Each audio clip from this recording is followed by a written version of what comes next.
Hello friends, வணக்கம். வாங்க, எல்லாம் எப்படி இருக்கிறீங்க? தீபாவளி வந்துடுச்சு. எல்லாம் இப்போவே பலகாரம் செய்ய ஆரம்பிச்சுட்டு இருக்கீங்க. வாங்க, இன்றைக்கி என்ன செய்யலான்னு பார்க்கலாம். இன்றைக்கி எங்கள் வீட்டில் வெஜிடபிள் ரைஸ் தான். அதுக்கு என்னென்ன பொருட்கள் தேவை, எப்படி செய்யலான்னு பார்க்கலாம் வாங்க. நான் கேரட்டு, பீன்ஸு, மீல் மேக்கர், இந்த டம்ளரில் ஒரு டம்ளர் அரிசி போட்டு ஊற வச்சுட்டேன். இன்றைக்கி சாப்பாட்டு அரிசி தான் போட்டிருக்கேன். பட்டை, லவங்கம், சோம்பு, பிரிஞ்சி இலை, அன்னாசி பூ, 2 ஏலக்காய் போட்டு ஒரு 4 ஸ்பூன் எண்ணெய் விட்டு அதில் போட்டுட்டு இதெல்லாம் வதக்கிடணும். வதக்கிட்டு அடுத்தது வெங்காயம், ஒரு டம்ளர் ரைஸ் நான் மீடியம் சைஸ் வெங்காயம் 2 போட்டிருக்கேன்.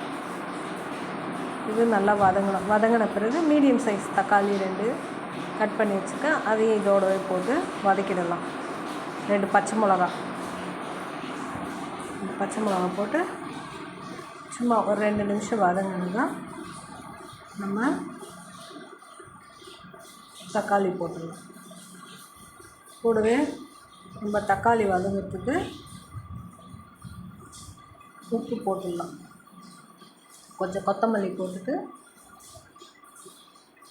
இது கூடவே கொஞ்சம் உப்பு போட்டு வதக்கிடலாம். இது நல்லா வதக்கிட்டு அடுத்தது நம்ம இஞ்சி பூண்டு பேஸ்ட் தட்டி வச்சுருக்கேன், அதை போட்டு இதையும் வதக்கிடுங்க. இதுவும் நல்லா வதங்கின பிறகு நல்லா இந்த அளவுக்கு எண்ணெய் பிரிஞ்சு வரணும். அந்த பிறகு நம்ம வெட்டி வச்சு கேரட்டு, பீன்ஸு, உருளைக்கிழங்கு, மீல் மேக்கர் போட்டு இதையும் நல்லா ஒரு தொழவிட்டு வதக்கிட்டு கொஞ்சம் மஞ்சள் தூள், மிளகாத்தூள் 1.5 ஸ்பூன்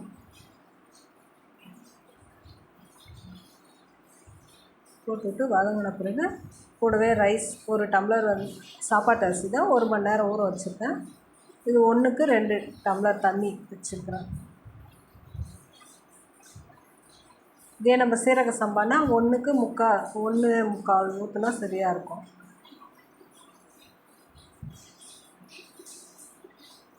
போட்டுட்டு கொஞ்சம் மஞ்சள் தூள் போட்டுட்டு கொஞ்சம் கொத்தமல்லி கூடவே தூவிட்டு ஒரு கலரி விட்டுட்டு நம்ம மூடி போட்டு 3 விசில் வச்சு எடுத்துடலாம். பாருங்கள், நல்லா அடி பிடிக்காமல் எவ்வளோ சூப்பராக வந்துருக்கு பாருங்கள். வெஜிடபிள் ரைஸ் டேஸ்ட் அவ்வளோ சூப்பராக இருக்குது, வாசனையாக இருக்குது பாருங்கள். அவ்வளோ சூப்பராக இருக்குது ரைஸு. வீடியோ பிடிச்சிருந்தால் லைக் பண்ணுங்கள், ஷேர் பண்ணுங்கள், கமெண்ட்ஸ் பண்ணுங்கள். பாய்.